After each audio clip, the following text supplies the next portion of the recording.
ರಾಜ್ಯದ ಎಲ್ಲ ನಿಮ್ಗೆ ಸಂಬಂಧ ಇರ್ಲಾರ್ದು ಮಾತಾಡ್ತೀರಿ, ಎಲ್ಲರೂ ಮಾತಾಡ್ತೀರಿ. ನಿಮ್ಮ ಜನರಿಗೆ ಏನು ನೆನ್ನೆ ಆಗತ್ತ, ಏನು ಸುದ್ದಿ ಏನಿಲ್ಲ ತಾವು ಯಾಕೆ ಕಣ್ಣು ಮುಚ್ಕೊಂಡು ಕೂತೀರಿ? ಸಚಿವರೇ, ದಯವಿಟ್ಟು ಪತ್ರಿಕಾ ಮುಖಾಂತರ ಹೇಳ್ತೀನಿ, ಮುಂಬರೋ ದಿನಗಳಲ್ಲಿ ತಾವೆಲ್ಲ ಒಳ್ಳೆ ರೀತಿಯಾಗಿ ವರ್ತನೆ ಮಾಡಿರಿ. ಯಾಕಂದ್ರೆ ನಮ್ಮ ಜನರಿಗೆ ಅಂತಂದ್ರೆ ನೀವು ಬರೀ ಓಟ್ ಹಾಕೋ ಸಲ ಕಟ್ಟೆ ಇಟ್ಕೊಂಡ್ರಿ, ನೀವು ಓಟ್ ಹಾಕೋ ಸಲ ಇಟ್ಕೊಂಡ್ರಿ. ಯಾವುದೇ ರೀತಿ ಅಂತ ಎಲ್ಲೂ ನಮ್ಮ ಜನರಿಗೆ ಒಂದೇ ಒಂದು ಹೆಲ್ಪ್ ಮಾಡಿದ್ದು ಅದನ್ನು ನೋಡಿಲ್ಲ. ಮತ್ತು ಮುಂದೇನು ಮಾಡ್ತಿರೋ ಗೊತ್ತಿಲ್ಲ. ದಯವಿಟ್ಟು ಈ ಪತ್ರಿಕಾ ಮುಖಾಂತರ ಹೇಳ್ತೀನಿ, ತಾವು ದಯವಿಟ್ಟು ಮುಂಬರುವ ದಿನಗಳಲ್ಲಿ ಮುನ್ನೆಚ್ಚರಿಕೆ ಕೊಟ್ಟಿದ್ದೀರಿ. ಒಂದು ವೇಳೆ ಒಂದು ವಾರದಲ್ಲಿ ಇದು ಏನಾದರೂ ಸರಿಪಡಿಸಿಲ್ಲಪ್ಪ ಅಂತಂದ್ರೆ ಮುಂದೆ ಬರುವ ದಿನಗಳಲ್ಲಿ ಉಗ್ರವಾದ ಹೋರಾಟ ಮಾಡ್ತಿರ್ತಾರೆ. ಸಂದರ್ಭದಲ್ಲಿ ಮುಖಂಡರು ಗಲ್ಲಿಗಳಲ್ಲಿ ಜಿಲ್ಲೆಗಳಲ್ಲಿ ಮೀಟಿಂಗ್ ಮಾಡಿ ನಮ್ಮನ್ನು ಎಮೋಷನ್ ಮಾಡಿದ್ರು. ಕಾಂಗ್ರೆಸ್ ಪಕ್ಷ ಬಂದ ಮೇಲೆ ಇತ್ತು, ಇಡೀ ನಮ್ಮ ಸಮುದಾಯದ ಒಂದು ಬೆನ್ನಿಗೆ ಚೂರಿಯಕ್ಕಂತ ಕೆಲಸ ಮಾಡಿದೆ. ಅದಕ್ಕೆ ದಯವಿಟ್ಟು ನಮ್ಮ ಎಲ್ಲ ನಾಯಕರುಗಳು ಪಕ್ಷವನ್ನು ಬಿಟ್ಟು ಪಕ್ಷಾತೀತವಾಗಿ ಸಂಘಟನೆ ಮುಖಂಡರು ಕೂಡ ಹೇಳ್ತಾ ಇದ್ದೀನಿ, ರಾಷ್ಟ್ರದಲ್ಲಿ ಯಾವುದೇ ರೀತಿ ಹೋರಾಟಗಳಾದ್ರೂ ಕೂಡ, ಯಾವುದೇ ಅನ್ಯಾಯ ಆದ್ರೂ ಕೂಡ ಕಲಬುರಗಿಗೆ ಪ್ರಥಮವಾಗಿ ನೀವು ರೋಡಿಗೆ ಸ್ಟ್ರೈಕ್ ಮಾಡ್ತೀರಿ. ಅದು ನಿಮ್ಮದೇ ಸಮುದಾಯಕ್ಕೆ ಅನ್ಯಾಯ ಆದಾಗ ಯಾಕೆ ನೀವು ಮೈ ಮುರಿಸಿರಿ? ಮೌನ ವಹಿಸುವ ಕಾರಣವೇನು? ಅದಕ್ಕೆ ದಯವಿಟ್ಟು ಈಗಲಾದ್ರೂ ತಾವುಗಳು ಎಚ್ಚೆತ್ತುಕೊಂಡು ಮುಂಬರುವ ರೀತಿಯಲ್ಲಿ, ಅಂದ್ರೆ ಫಸ್ಟ್ ನಮ್ಮ ಕಂಡೀಷನ್ ಇರಬೇಕೀಗ ಪ್ರವರಿ ABC ಬರುವಂತ ಜಾತಿ ಪ್ರಮಾಣ ಪತ್ರವನ್ನು ಕೂಡಲೇ ಅದನ್ನು ರದ್ದುಪಡಿಸಬೇಕು. ಎರಡನೇದಾಗಿ ಈ ಏನು ರೋಸ್ಟ್ ಬಿಂದು ಅದಲ್ಲ, ಈ ಹಂಗೆ ಮೊದಲಾಗಿದ್ದು 7/1/7/13/21 ಇತ್ತು. ಆದ್ರೆ ಈಗ ಏನಾಗ್ಯದ 1/9 ಆಗ್ಯದ. ಒಂದು ಪೋಸ್ಟ್ ಹೋದಾಗ 9 ಪೋಸ್ಟಿಗೆ ನಾವು ಬರ್ತೀವಿ. ಅದರ ಅರ್ಥ 1-9 ಒಳಗೆ 3rd B 2A ಎಲ್ಲ ಬರ್ತಾವೆ.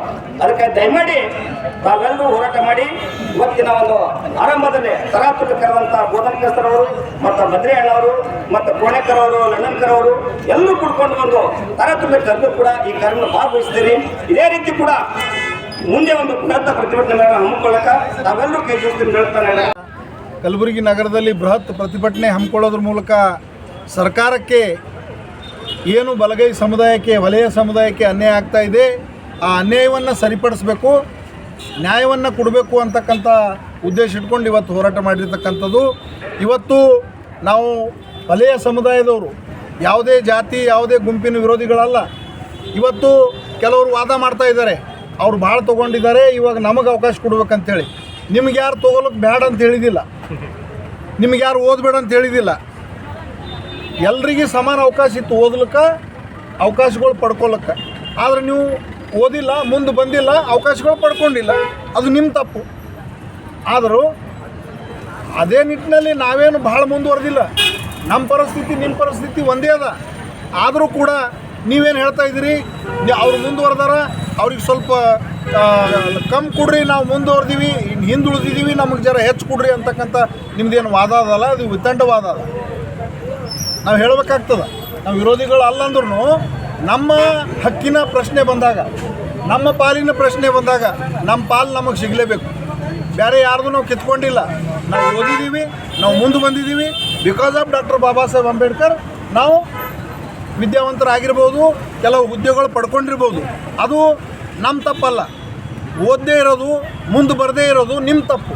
ಈಗ ವಲಯ ಸಮುದಾಯದಲ್ಲೂ ಬಹುಸಂಖ್ಯಾತರು ಓದಿಲ್ಲ, ಅವಿದ್ಯಾವಂತರ, ಯಾವ್ಯಾವುದೋ ಕಾರಣಕ್ಕೆ ಶಾಲೆಗೆ ಹೋಗಿಲ್ಲ, ಅವ್ರು ಹಿಂದಾರ.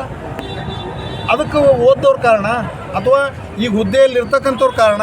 ಅದಕ್ಕೆ ದಯಮಾಡಿ ಈ ವಿಷಯದಲ್ಲಿ ಮಾನ್ಯ ಏನು ವಲಯ ಸಂಬಂಧಿತ ಮಂತ್ರಿಗಳಿದ್ದಾರೆ, ಪ್ರಿಯಾಂಕ್ ಖರ್ಗೆ ಅವರಾಗಿರ್ಬೋದು, ಡಾಕ್ಟರ್ S.C. ಮಾದೇವಪ್ಪರಾಗಿರ್ಬೋದು, ಡಾಕ್ಟರ್ G. ಪರಮೇಶ್ವರಪ್ಪ ಅವರು, ಅನೇಕ ನಮ್ಮ ಜನ ಶಾಸಕರಿದ್ದಾರೆ. ಅವರೆಲ್ಲ ಒಗ್ಗೂರಿನಿಂದ ಸಮಾಜದ ಹಿತ ಬಂದಾಗ, ಸಮಾಜದ ಪ್ರಶ್ನೆ ಬಂದಾಗ ಎಲ್ಲರೂ ಸಮಾಜದ ಪರವಾಗಿ ನಿಲ್ಲಬೇಕು. ಇಲ್ಲದೆ ಹೋದರೆ ಈ ಚಳವಳಿ ಉಗ್ರ ಸ್ವರೂಪ ತಾಳ್ತದೆ. ಇವತ್ತು DC ಆಫೀಸ್ ಮುಂದೆ ಮಾಡೀವಿ, ನಾಳೆಗೆ ನೀವು ಎಷ್ಟೇ ವಿರೋಧ ವ್ಯಕ್ತಪಡಿಸಿದ್ರು ನಿಮ್ಮ ಮನೆ ಮುಂದೆ ಮಾಡಬೇಕಾಗ್ತದೆ ಅಂತಕ್ಕಂಥ ಎಚ್ಚರಿಕೆಯನ್ನು ಕೊಡ್ತಾಯಿದ್ದೀವಿ.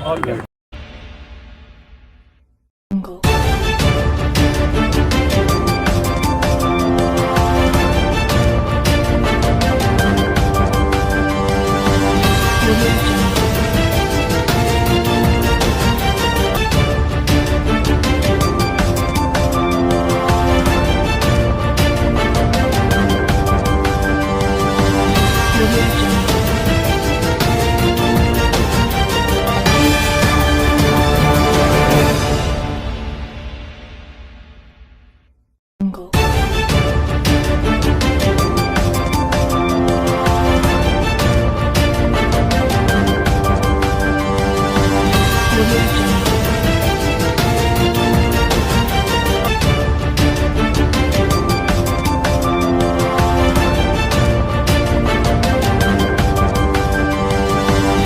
Jungle.